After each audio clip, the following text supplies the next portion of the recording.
আমার নাম মোহাম্মদ গোলাম রাজ্জাক। আমার শহীদ ছেলের নাম নাসিব হাসান রিয়ান। সে গত 5/8/2024 বৈষম্য বিরোধী ছাত্র আন্দোলনে শ্যামলী রিং রোডে পুলিশের গুলিতে শাহাদাত বরণ করে। আমি তাকে তাকে তার বুকে এখানে গুলি করে, এখানে গুলি ভেদ করে পিছন দিকে বাইর হয়ে যায়। তার মাথায় এই ঠিক কানের নিচে এখানে গুলি করে, এখান থেকে গুলি ভেদ করে বাইর হয়ে যায়। এবং আরেকটা গুলি ডাইন সাইডে বুকের ডাইন পাথর দিয়ে বেরিয়ে ভিতর দিয়ে বেরোয় না, ওটা হলো ছিঁড়ে উপরের দিক দিয়ে বাইর হয়ে যায়। তো আমি তার বাবা সে এই আন্দোলনের পুরোটা সময়, অর্থাৎ গত 15 তারিখ থেকে আন্দোলন শুরু হওয়ার প্রথম থেকে শেষ পর্যন্ত সে এই আন্দোলনের সাথে সম্পৃক্ত ছিল।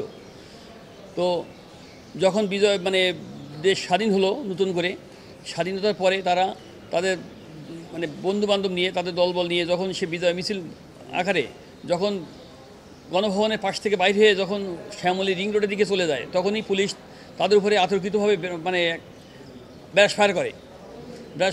যখন ব্রাশ ফায়ার করে তখন আমার ছেলে সামনে ছিল, তখন সে অন্যদের যখন গুলি করতেছিল তখন সে বলছিল তাদেরকে গুলি করেন, আমাকে গুলি করেন বলে, যখন যে বুকটা পেতে সামনে বলে আমাকে গুলি করেন বলে আমার ছেলে সম্মুখভাগে ছিল, তখন তাকে ডাইরেক্ট বুকের গুলি করে দিছে। তার বয়স ছিল 17 বছর। সে বিসিআইসি কলেজে ইন্টারমিডিয়েট ফার্স্ট ইয়ারে আইসি পড়তো। সে 2024 সালে ধানমন্ডি গভর্নমেন্ট বয়েজ থেকে জিপিএ 5 পেয়ে এসএসসি পাস করেছিল। সে অত্যন্ত মেধাবী স্টুডেন্ট ছিল। তার ইচ্ছে ছিল যে সে পাইলট হবে। আমি বিবেকের তাড়নায়, আমি একটা প্রবাদে আছে যে অন্যায়কারী অন্যায় সহকারী উভয় অপরাধী।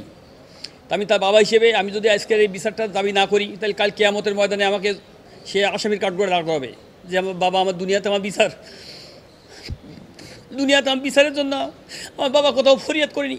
তাই আজকে আমি দেশবাসীর কাছে, জাতির কাছে এই বিচারের জন্য আমি শরণাপন্ন হয়েছি, ছেলে হত্যার বিচার চেয়ে।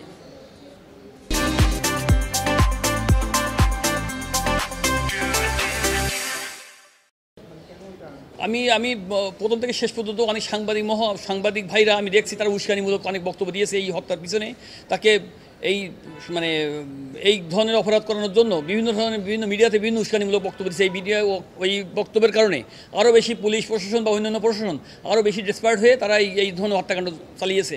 এই জন্য আমি তাদেরকে এই অভিযোগ থেকে দায় মুক্তি দিতে পারি না, বিধায় আমি তাদেরকে আসামি করে এই মামলায় অন্তর্ভুক্ত করেছি।